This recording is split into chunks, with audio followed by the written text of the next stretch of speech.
All right, welcome into the TDN Fantasy podcast. Paige DeMacos, Jake Arians, Jamie Eisner. We are talking about the AFC North today, post the NFL draft. We've been doing this with all the divisions. Going back, we did the NFC North earlier this week, got into some fun arguments, topics of discussion with people commenting here on YouTube, which is awesome. So you can now watch the podcast live on YouTube, on the Draft Network's YouTube channel. So you should go there. You should subscribe and comment and join along with us. We had a lot of interaction on Monday's show, so that was really fun for us. So we're going to do that. We're going to talk about the AFC North. We're going to look at this list from Mike Tagliere, who has the top 50 rookie rankings and kind of where his is, where the consensus is, and where there's some difference. So we talked about it a little on Monday's show because Jamie was questioning how come DeAndre Swift wasn't in that top 3. So we're going to revisit this list. So this is going to be fun for us. So guys, let's kick things off with a message from Paige. Okay, so we're gonna usually I rant or Jake rants at the end of the podcast, but today's rant is brought to you by the beginning of the podcast because you're lucky y'all didn't get a rant yesterday when this was happening in real life. So this is to all the Buccaneers, nice Buccaneers fans, right? So this is less ranting and more appreciation. Thank you for all the kind messages that you sent me on Twitter, because as you can imagine, my Twitter DMs rarely are nice messages. They are more often than not a strange grouping of weird men sending me various items, okay, messages, whatever. So to get nice messages from all guys, Buccaneers fans, apologizing on behalf of all the other Buccaneers fans that were borderline harassing me on social media. I wouldn't even say borderline. Harassment would be the right word. And I wouldn't even call them Buccaneers fans, because if you're a fan of a team, you love your team and you ride or die for your team. And I can't imagine a world in which any team is having an easier time enjoying their offseason than a Buccaneers fan. So I say all that to say Jameis stands. I was today years old when I figured out that there were Jameis stands. Okay, I didn't even know that this was a thing that existed, but it is. It is very much a grouping of people on social media. I do not want to argue with you anymore. You can live in your delusional world where you think that Jameis Winston is the greatest quarterback of all time. I have news for you. You are wrong. There is no in between. This isn't an argument that I'm going to have with you anymore. So go watch, as they all told me to go watch film. I would gladly sit around and do that all day long. Okay. So thanks for telling me something that I already do and enjoy doing. And I'm going to get off my soapbox now. But Jameis stands, chill out. I already muted all of you. I muted the word Jameis Winston, so I can't even see anything that you're saying ever again. So enjoy yelling into the abyss. And I hope that you all listen to this podcast. So I'm quite sure that this will end up on Buccaneers Social. But the crazy thing is, you guys, I'm talking legitimately like 15 people messaged me and were like, we love your show. We love the Draft Network. We're so sorry. Like, I've never had anybody apologize on behalf of somebody else. So I thought it was like, I'm sincere in saying like, it was really cool to get like nice messages from Bucs fans because they felt really bad.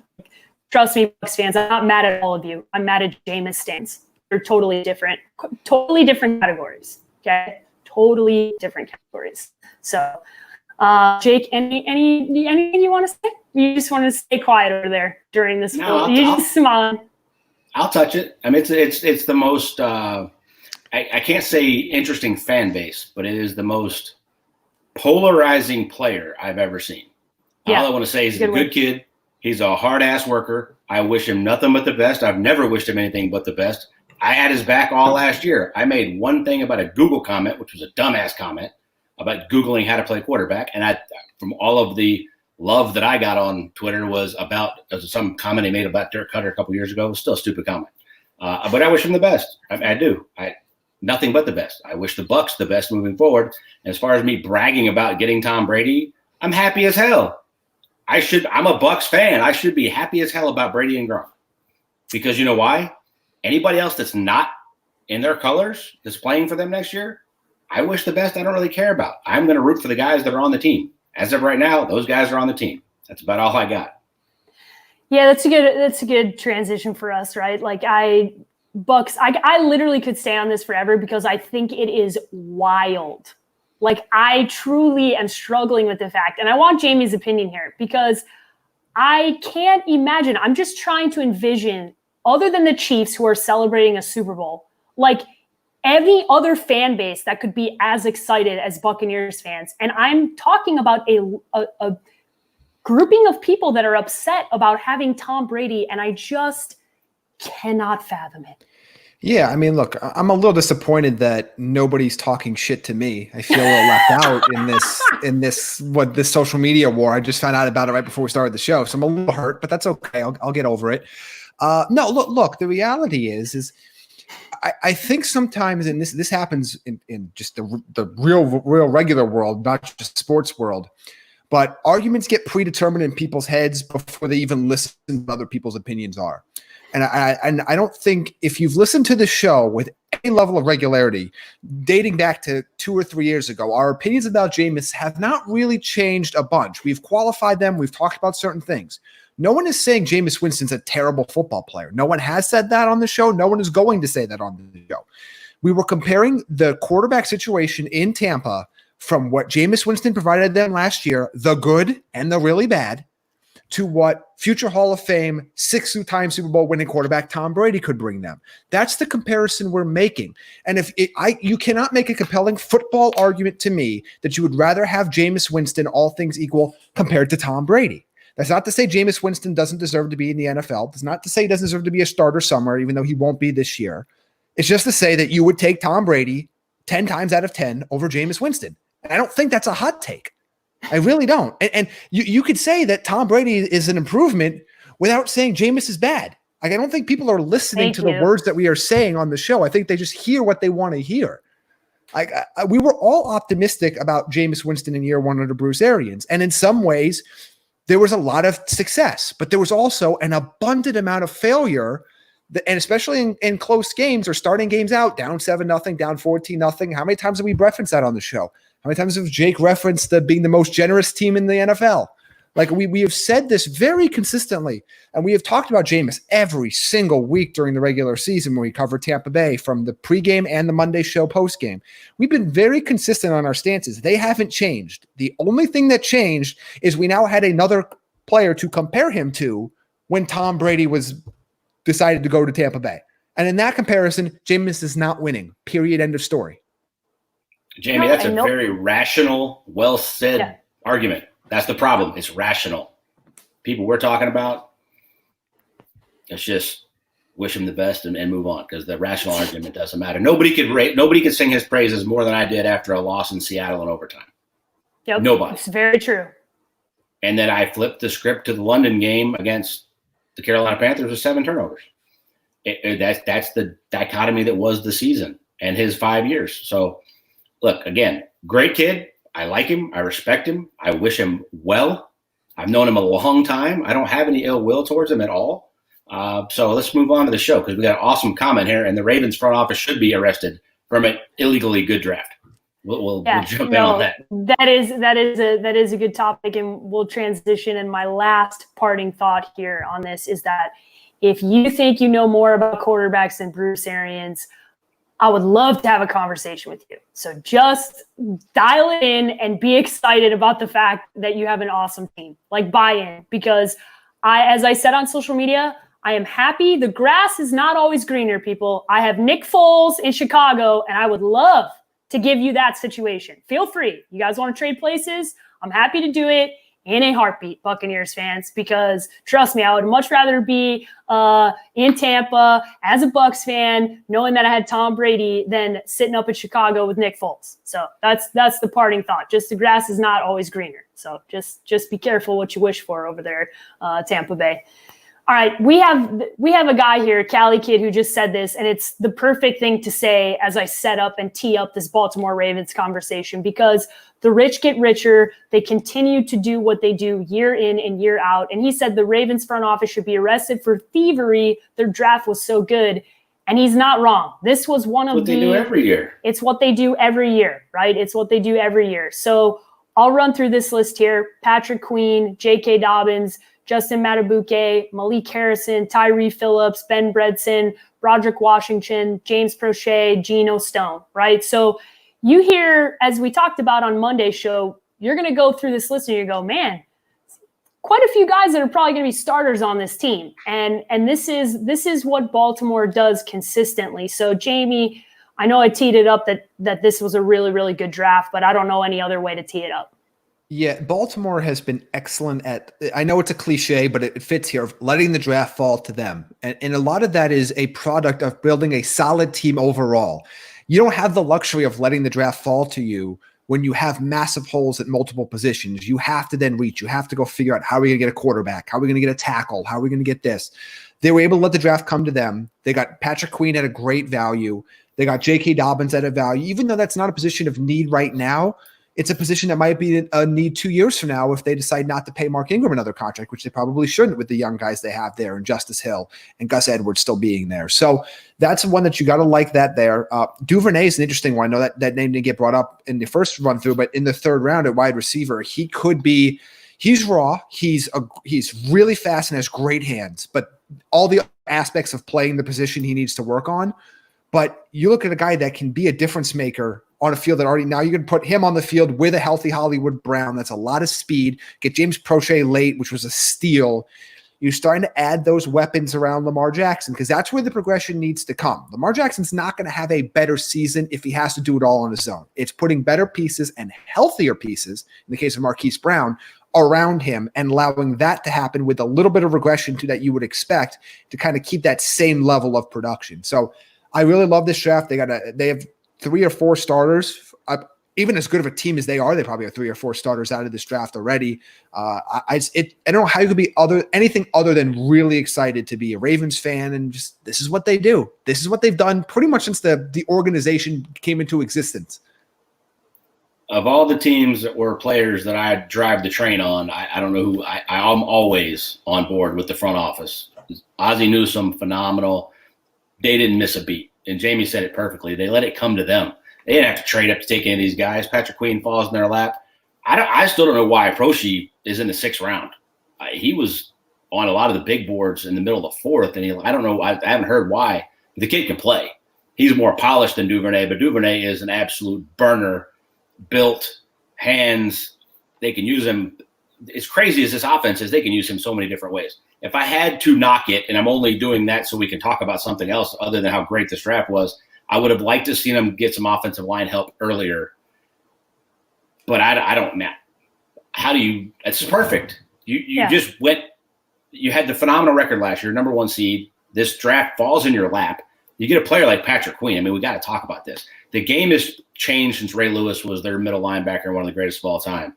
To get a guy that can run – he's a little bit undersized, but a guy that can run – cover backs out of the backfield, cover tight ends, run sideline to sideline. That's what playing linebacker is anymore. He's about 230. It's not the 255 Ray Lewis played at. But a player like that late in the 1st round that you can plug and play as a starter coming out of LSU, come on. So, some of the most fun tape that I know the guys love watching from the Draft Network is Patrick Queen. He's a phenomenal athlete. This is a position of need for them. It was something that they needed to add here, and getting J.K. Dobbins. He's not quite Devin White either. Like, I do want to, like, Devin's 245 and ran 4.3, but they played the same position and they're both sideline to sideline. So you see a lot of the same production. You'll see a lot of the same speed, just not in the 245-pound frame that made Devin, like, a top 7 pick, but very similar player.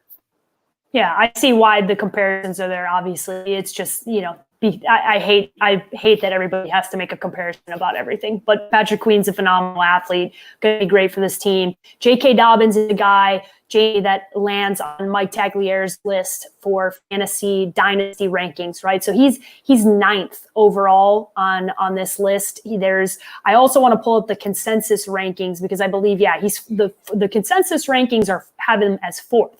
The Taglier's rankings have him at 9th. So what are your thoughts and the way too early kind of assessment here for dynasty leagues to start looking at a guy like a J.K. Dobbins? Yeah, I'm closer to Mike Taglier's ranking than I think the consensus. It's just that I don't know. To take him fourth, you're assuming he's going to get the clear-cut majority of the carries 2-3 years from now. I'm not sure that's going to be the case. I'm not sure they're always going to have multiple backs in that backfield, that Justice Hill's not going to be their third down pass-catching guy, and Dobbins is used more in first and second down. To me, the other backs have a much clearer path to being RB1 fantasy territory. I think J.K. Dobbins, even if it's a good situation, you want a piece of the lead running back on Baltimore. But I feel like there's too many other guys that are going to be there. Like in 2 years, who's taking touches away from Swift? Who's taking touches away from Jonathan Taylor? Who's taking touches, away from Clyde Edwards-Helaire 2 years from now? I think it's more likely that the players are taking touches out of J.K. Dobbins' hands, both by design and because of the other talent around them. Yeah. Very well said there, Jamie. J.K. Dobbins slid for a reason. If he didn't play at Ohio State, and you're just putting him up against a lot of these other guys, you see the limitations. Extremely productive. His career in college was phenomenal. He runs hard. He's a great kid. The story's phenomenal, all that stuff. But he is limited in his skill set a little bit here and there, and that's why Justice Hill is so important in that backfield moving forward in the future. Still a great pickup where they got him. I mean, it's solid. Yeah, they had a solid draft, but we know we got to give them a draft grade. So I know you guys like the draft. It sounds like it's leaning towards a high draft grade. So Jamie, what's the draft grade here for the Baltimore Ravens? I give them an A. I thought they did a really good job, again, not just in the early rounds, but coming back late with a guy like Proche. And actually, Douglas O'Connor's comment here makes it goes into that equation. It's not having holes on your team, and he says having healthy cap. Again, they're not desperate very often. We never talk about the Ravens being, they desperately need to find this player. They desperately need to add this. And you do whatever. They mold their team very consistently every year. Their cap situation is solid. It's kind of what the Colts have been doing. Now, the Ravens have been doing it longer, but the Colts have been doing the last few years, where they're able to let the drafts come to them. They're able to do a lot of things in free agency. They're able to move a first-round pick for a difference maker on the defensive line and still come back with two very, very solid second-round picks, because they weren't desperate to fill one specific need at any area. And that allows so much flexibility when you don't have to reach and overdraft or have to basically say, we're drafting starters because we can't afford to pay veterans because of our cap situation. It allows you to get these best players available every year. Yeah, this goes back with them past, Paige, the year 2000. I mean, Brian Billick, but it all, Bisciotti has been a phenomenal owner the whole time. Ozzie Newsome was one of the best GMs ever. Costa never left. Like, he had, 15 chances to go be a GM somewhere else. He waited out until it was his, and then his first draft is spectacular. But there's a reason they're never like a bad year 7-9 for them, because their cap situation is always great. They always have solid players everywhere. They do what they do well going back that far. And now with Harbaugh, Humphrey, great defense, special teams, run the ball, you're in a lot of games. Don't beat yourself. Don't make mistakes. But to Paige's point, they're never desperate. Other than paying Flacco that giant contract, which they got out of pretty easily, you can't remember anybody getting crazy overpaid or them reaching on too much stuff. I mean, they really are the model front office. So my grade is an A as well. That was just awesome. Yeah, and they had to play Flacco, right? Like they had to pay him after you win a Super Bowl. It's just kind of some of the things that have to happen for the team. But I want everyone to target in on what Jake said, because he spoke about ownership and GM and head coach. It's the whole system. It's not one, it's not two, it's all of it collectively working together to have success. And so often, more often than not, that is not happening in the NFL. You don't have all three of those parts collectively bought into the same mission and the same vision, and ownership really taking total back seat to, I trust my GM, I trust my head coach. It's very rare in professional sports in general. It's not just the NFL. There's a lot of meddling that happens across professional sports, but this is one of those cases where that's why kind of last year, or not last season, but the season before, when there was that talk about John Harbaugh losing his job, everybody on this whole podcast was like, that is absolutely not going to happen, like 0% chance. And if Baltimore even thought about it, he would have 100, like he would have any job he ever wanted, right? Because that's just how it is. He's good enough. You fire your coach to bring him in if you have to. Oh, yeah. Like, I mean, he's that kind of level. And look, we talk about this a lot, but comparing football to real life, that's how the top businesses in the world operate. I don't know why sometimes there's this disconnect in the way people view. I know the NFL is different in the sense that it's a sports league, but basic business principles are basic business principles. That's the best companies in the world are led top down. And that is how you cultivate a workplace environment of success. That matters in sports too. That doesn't just go out the window because it's a professional sports organization. Well said, James. You're on your rational take game today. So I'm hoping. I know. I'm not gonna get any hate mail. You're not going to get any. Well, I hope that people are listening because, man, I'll say something stupid before the end of the show, I'm sure. You should just piss off Raiders fans just to do it. We're not talking about it. I'm not a Raiders hater anymore. I only hate when they give me a reason to. I really like to get back to those days where you were really making everyone in Oakland days upset. In Oakland days, but we're moved on to Vegas where you're a big fan, which makes sense if you know Jamie. I'm fair. I feel like I'm fairly critical. I'll be critical when it's fair, and I'll praise when I praise. Like I don't have any. We talked about in the show. I don't have any hatred toward any. The Boston Red Sox are the only professional sports team I have any hatred towards. Everybody else, it depends on the situation. Like I feel like I'm fair. I'm pretty objective about pretty much every other sports team. Jamie is very objective unless it's the Boston Red Sox. I have encountered many conversations where there's no objectivity when it comes to Boston, but that is okay. It's just the Red Sox. It is just the Red Sox. All right, the Cincinnati Bengals, right on time. We got a couple of comments about on our YouTube channel here about the Cincinnati Bengals. We are just going in to talk about them. So, number one overall, no surprise. There was a lot of shenanigans leading up to this, but Jamie and I think this was about 4 or 5 months ago, we're like, just lock, right? We were like, lock 1, lock 2. We don't want to hear about it. Don't discuss it. It was ridiculous that it was even a discussion, but Joe Burrow, number 1 overall, obviously the Cincinnati Bengals.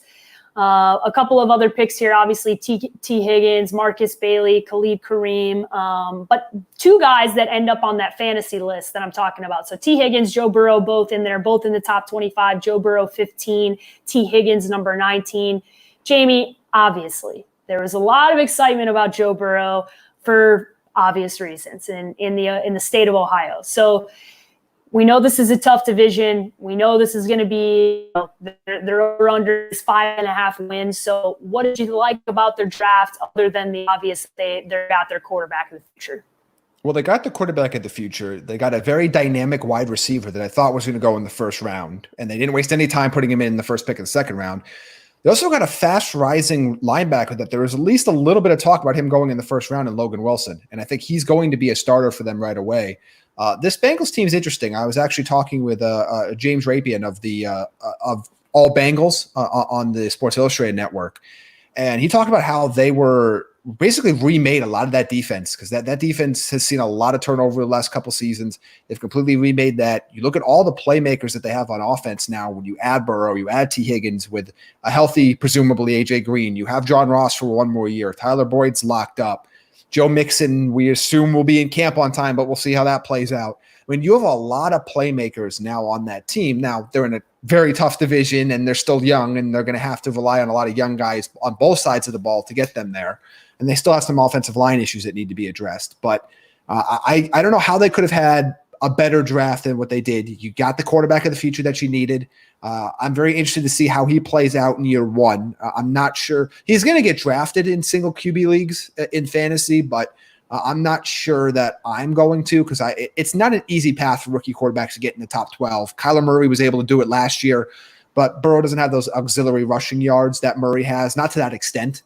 He can move, but not to that extent that Kyler Murray was last season and what we expect from him this year. But for dynasty formats, again, the rankings all depend on what the age of your quarterbacks are. You know, if you're looking to replace a quarterback, if you have Drew Brees and Tom Brady in dynasty, it's very imperative now that you're heavy on reaching on these young QBs because in a multi-quarterback dynasty league, you can't afford to go a year without one. But in just regular, maybe you have somebody in their mid to late 20s, or you have a Lamar Jackson as only single quarterback, then you can kind of sit back and wait. I don't anticipate Burrow becoming a top 3 fantasy quarterback in the next few years.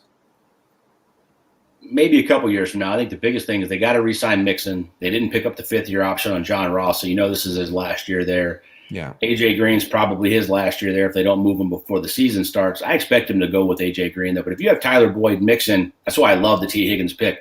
They need offensive line help, and there were some guys that they could have taken with the first pick of the second round.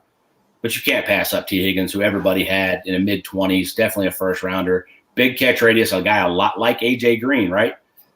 Maybe not quite the wheels that A.J. had in his early career, but now they're spending a year together.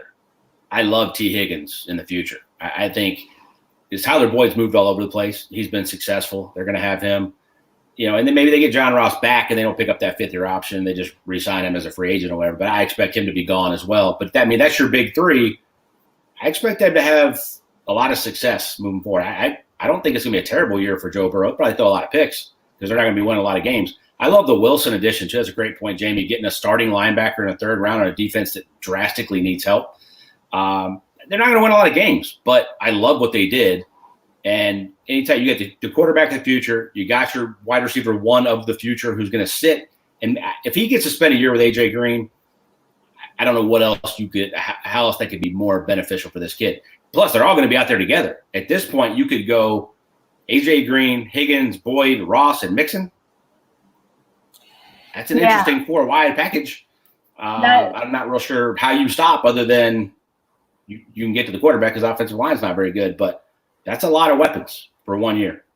Yeah, I think it's exciting if you're a Bengals fan. It's also a pretty decent situation for a rookie to walk into, right? When you look a lot of these times when these are teams that are picking first or picking second, it's for a reason, right? The team's not very good. There's not a lot of talent on the roster, but offensively, with the exception of that line that needs help and has needed help for a long time, he's walking into a pretty good situation with the weapons around him. So I think I'm excited to see what Burrow can do. Obviously, concerned about keeping him upright, as everybody should be, because you've seen that offensive line and what Andy Dalton's taken over the last few years, just a lot of lickings because of that offensive line. But Burrow's younger. Division's a mother rushing the passer.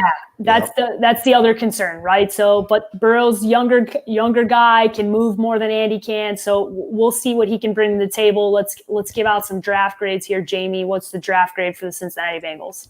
I give them an A. I mean, look, they had the benefit of picking at the top of the draft every round, or pretty much every round. So I mean, they should have gotten an A from it, but. Like we did, you find your QB of the future. As Jake said, you find your wide receiver 1 of the future. You find a starting linebacker. Those are just your first 3 picks. And I like some of their other defensive picks late that could be difference makers a couple years from now. They did about as good as you can ask them. And they're on the rise. They're on the way up. They're in a very, very tough division right now. So it's going to keep them down for a little bit. But look, there's a reason why the Vegas total is 3 wins more than they had last year. They're a better team overall, and they're starting to make that ascent. And they are an exciting team. They're not going to win a lot of games, but they're going to be an exciting team. And we've talked about this before. With these offenses, a lot like Detroit, where you don't want to play them if you may have some defensive injuries and you're going into their home stadium, they can put 35 on you real quick, and they're going to force some of these really good teams in that division to play their ass off to get a win in Cincinnati. Jake, draft grade here for Cincinnati? I'd give him an A-, B+. I mean, I liked it. There's some other teams that maybe had more starters, maybe more impact players for next year, but I like what they did a lot. I mean, but to have the first pick of the draft, it was solid.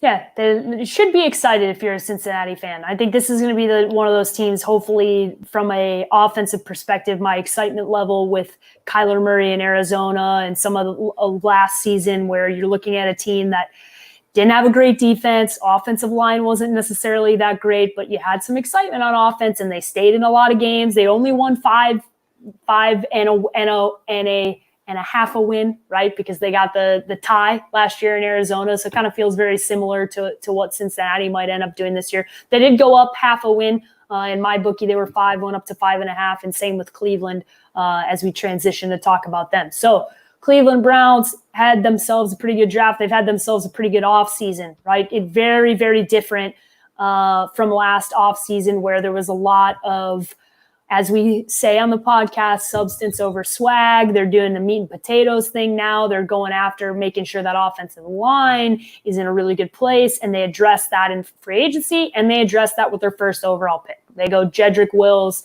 who a lot of people had as the number 1 overall guy on their board. Grant Delpit, Jacob Phillips, Jordan Elliott, Harrison Bryant, Nick Harris, Donovan Peoples-Jones.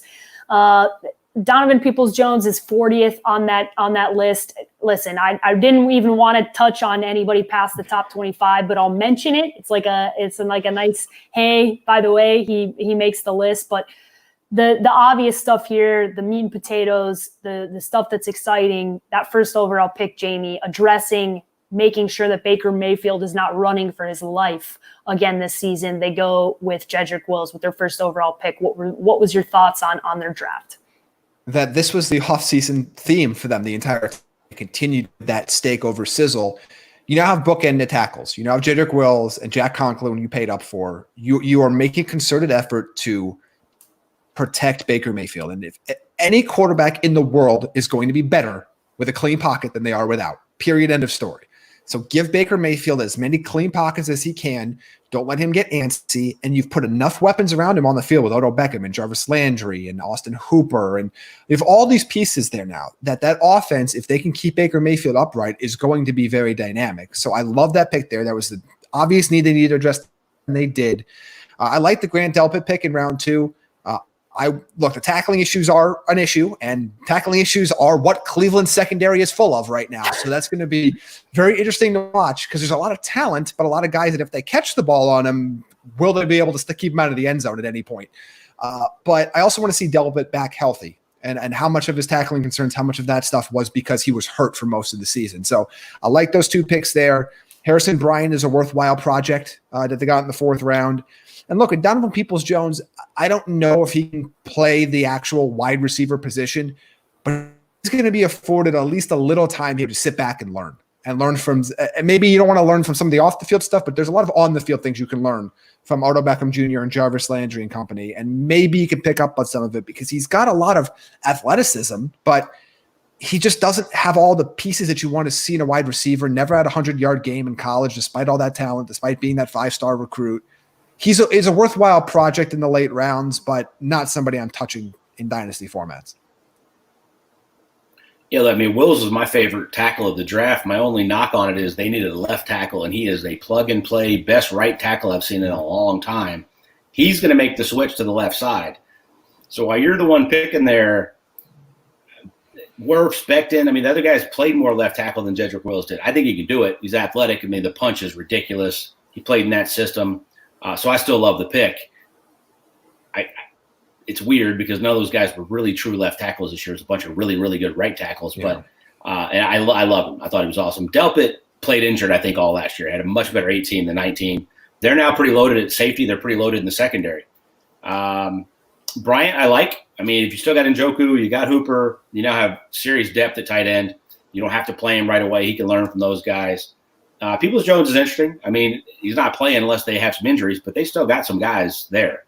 And say what you want about those 2 guys, the off-the-field stuff, whatever, they both work their asses off, and they work at their craft.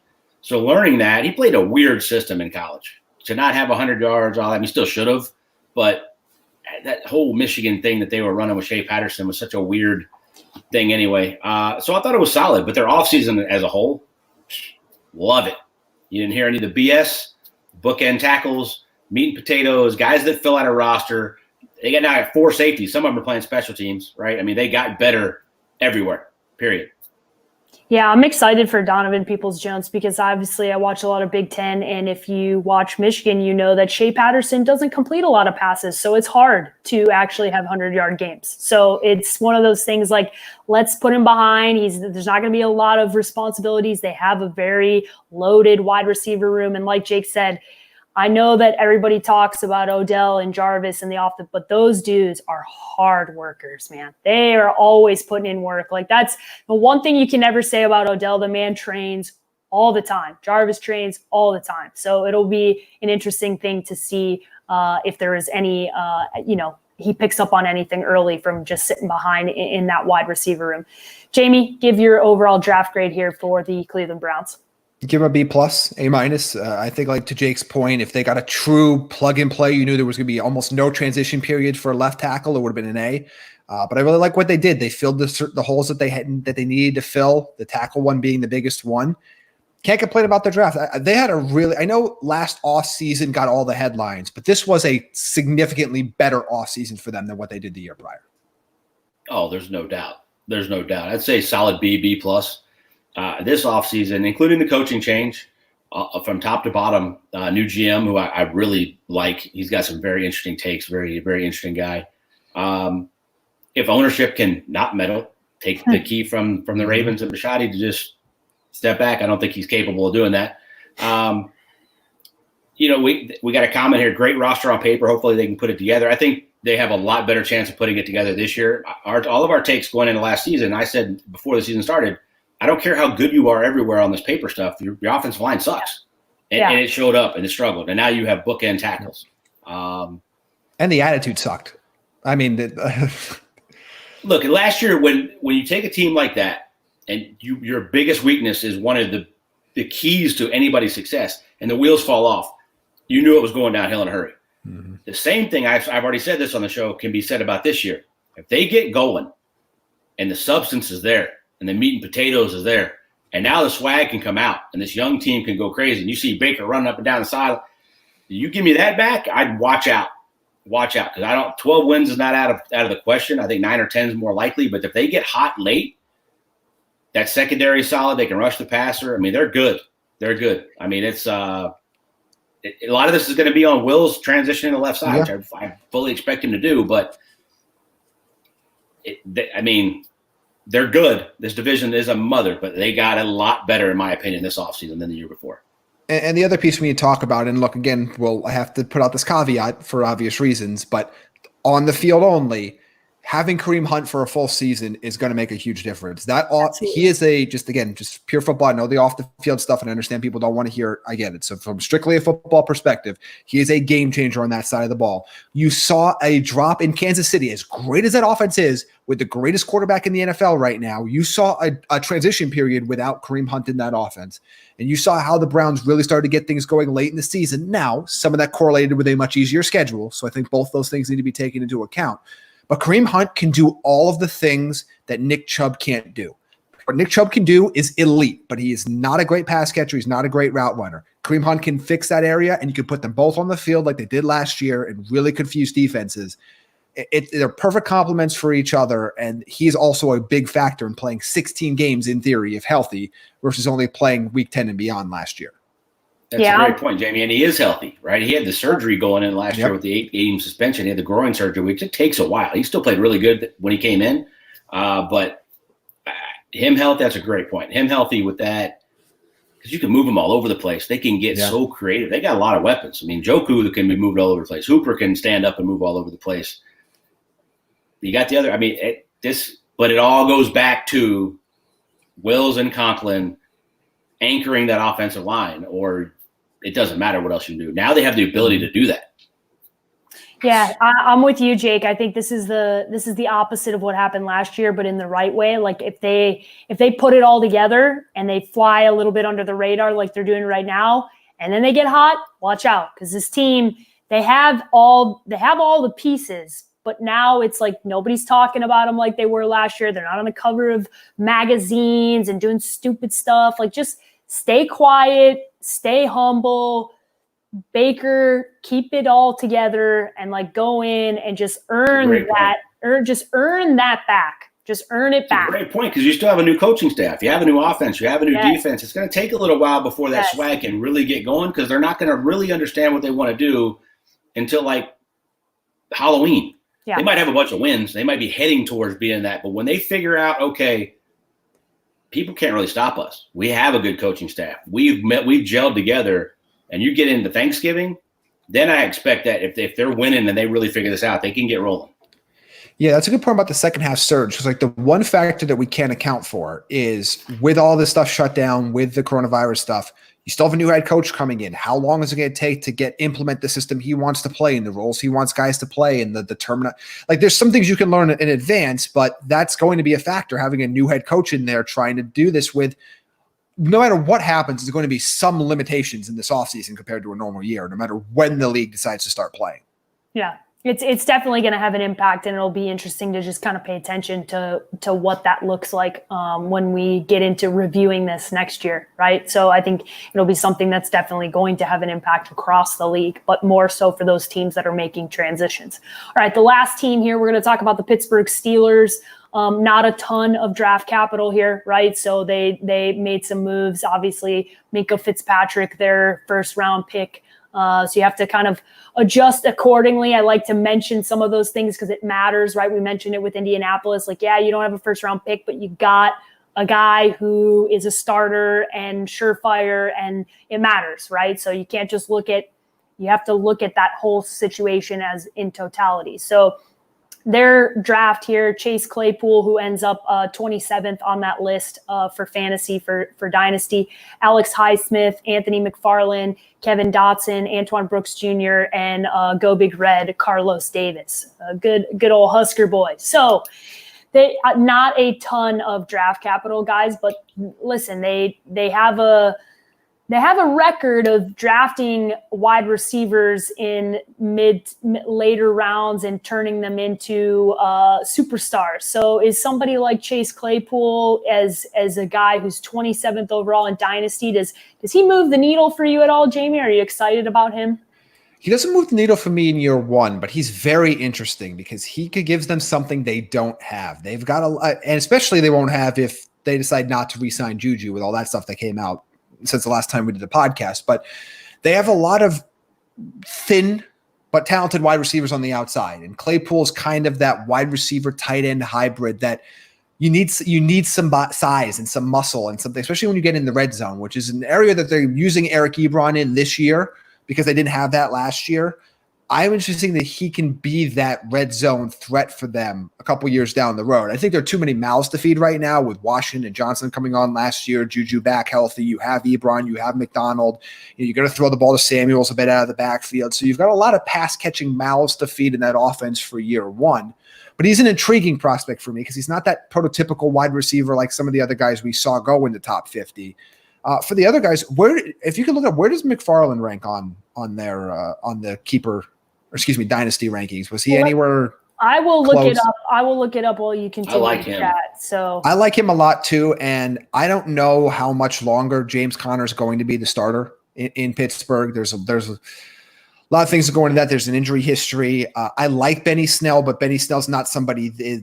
He's a guy. Jalen Samuels is a great pass catcher, but not really somebody you want to actually run the ball. What was the ranking page? So outside of the top 30 for Mike Tagliere, but 26 in the consensus rankings. Okay. I was going to say somewhere around there because it might take a couple years, but they're going to use multiple backs in Pittsburgh. There's not a real if you could name the Steelers starting running back a year from now or 2 years from now, good luck. Because I don't think you know. And I think it's not going to be one guy. So I think that's a really interesting guy for them. Like the Antoine Brooks pick in round 6 as well at safety, just add depth to that area. I thought a guy he could possibly sneak into the 4th round. So I like that pick there in the 6th round. They did pretty solid with the picks that they have. Not a lot of these guys are going to make an impact in year one. I guess that would maybe be the drawback to what they have there. But I think for the capital that they have, years 2 and 3, I think is when you're really going to see these, especially the offensive guys on this list, start to make an impact. I don't know. I'm going to take an opposite approach. I'm not a huge fan of Claypool in this pick. He doesn't really fit for me right now what they're doing. Ebron's there. Juju's there. I have a feeling he's a workout warrior. I mean, first round, second overall picks, number 1 receivers, 5-star prospects aren't covering kicks at Notre Dame. Did it for all 4 years. Combine was ridiculous. The athleticism, he's a freak. He's a big, pretty son of a gun.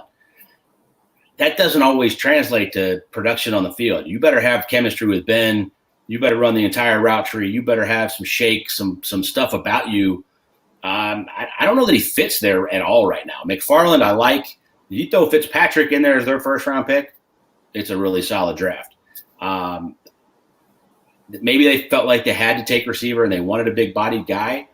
And Claypool is intriguing. You see it, but a lot of the people I talk to are like, that's a workout warrior. That's one of those combine superstars that doesn't end up being a star in the NFL. He ain't Juju. So if they're not going to re-sign Juju, somebody's giving Juju a ton of money to go somewhere else, and he's going to succeed. The kid has everything it takes to be a superstar. I don't see that with Claypool. I thought this draft was okay, but they didn't really have a lot of capital to play with.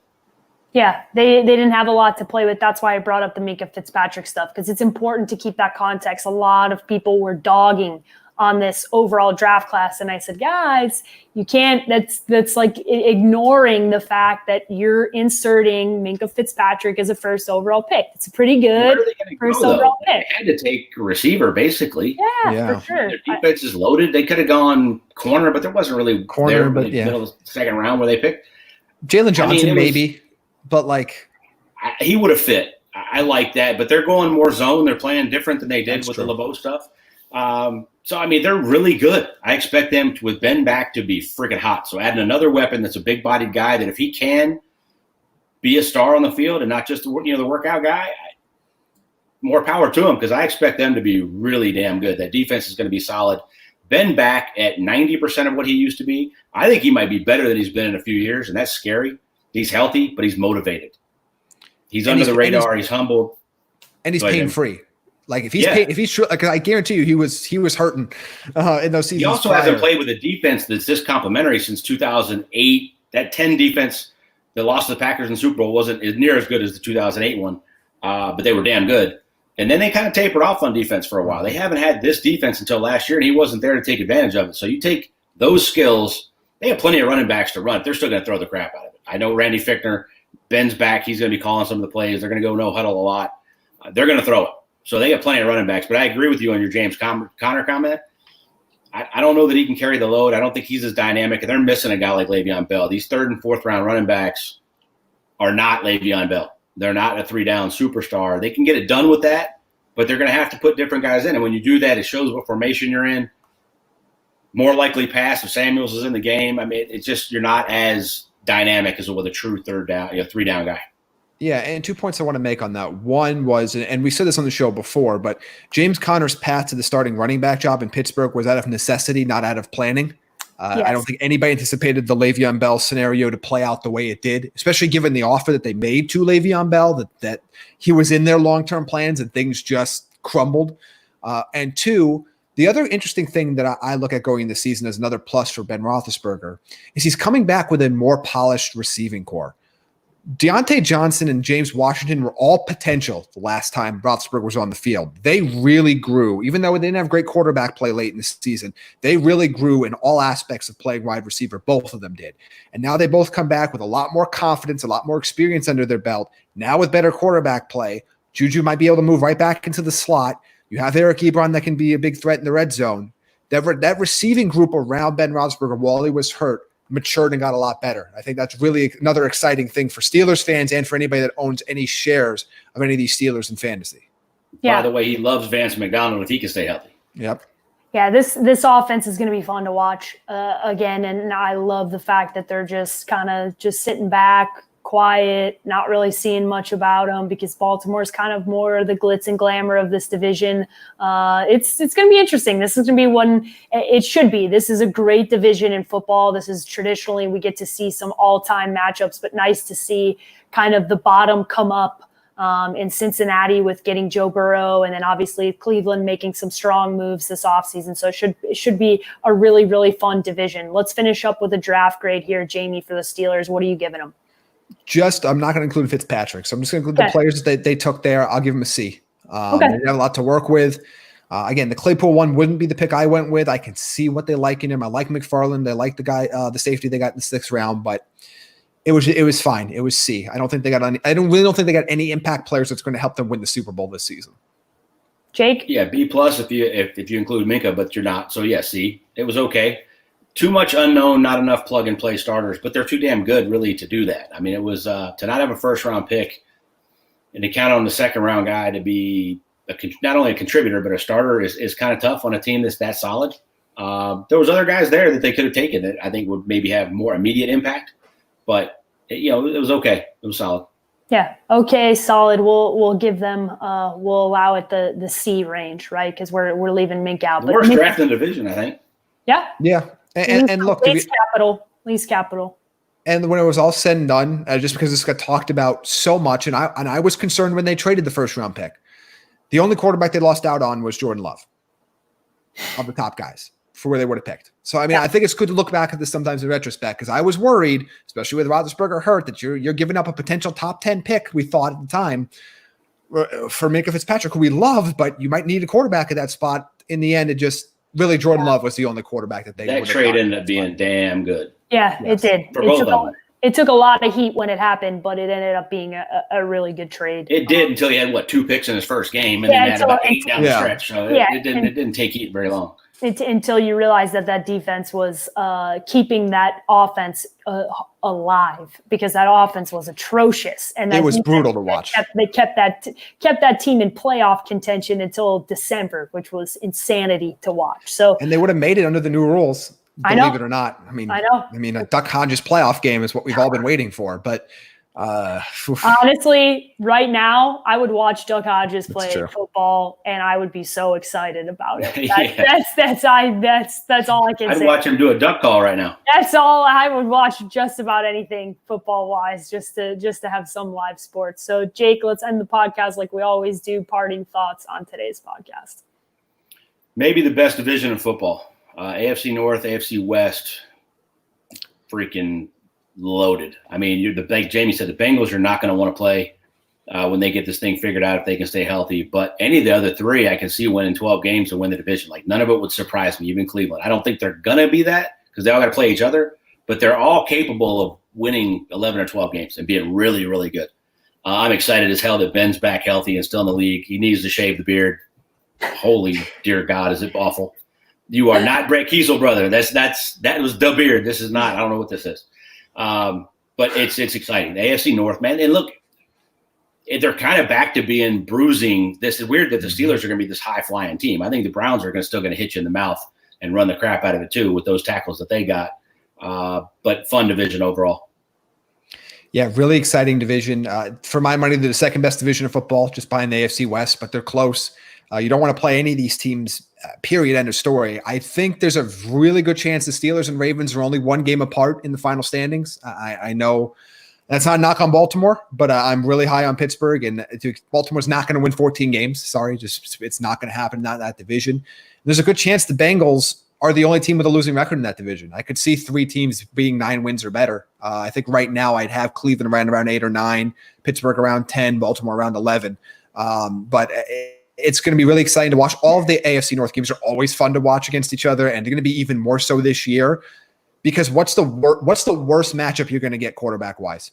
What, Joe Burrow versus Baker Mayfield? That's the worst. That's the worst case scenario. And best case is Ben and Lamar. To me, this is just going to be – every one of those games are going to be extremely exciting, especially late in the season, as they always are. They always play each other close, and I could see 3 playoff teams coming from this division. It's possible. The AFC West is going to have their say on that, but it could be as many as 3 teams make the playoffs. Yeah, this was a fun division to go through. My parting thoughts here are to Nick Diaz, who is in our YouTube comments. First and foremost, the Bears will absolutely not be finishing 4th in the division. I will put whatever you want on that. And the only person that gets to call me baby girl is BA. Nobody else. So sorry. I was going to say your boyfriend, but I'll take BA. I'm glad you commented. No, she doesn't even let her boyfriend do that. No, it's the only person. Boyfriend calls her ma'am. A lot more respect than that. It's like literally the only person that I tolerate that. I've been biting my tongue for 30 minutes on this one. I'm glad you said that. It's the only person that I allow that to happen from, because it comes with the sweetest intentions. So that's the only reason it's allowed to happen. So, guys, how can everybody follow you both on social media? Jamie, you first. Yeah, you follow me at Jamie Eisner. I might need to spell it since I'm never involved in any of these. It's JAIMEEISNER. So I would like to be involved. I feel a little bit left out of all these hate tweets. So, Jameis takes, send to Jamie. Jake B. Arians for me on Twitter. Oh my gosh. You guys can follow me at _sports page with an I on both Twitter and Instagram. You can send all Jameis Winston takes to at Jamie Eisner. Neither Jake or I will be reading any of them, so feel free to send them directly to Jamie. And please rate, review the podcast. We really appreciate it. I just got the t-shirts in, so we'll be shipping those out to people that are giving us ratings and reviews. Really appreciate that. And you guys, as always, check out everything that we're doing at thedraftnetwork.com.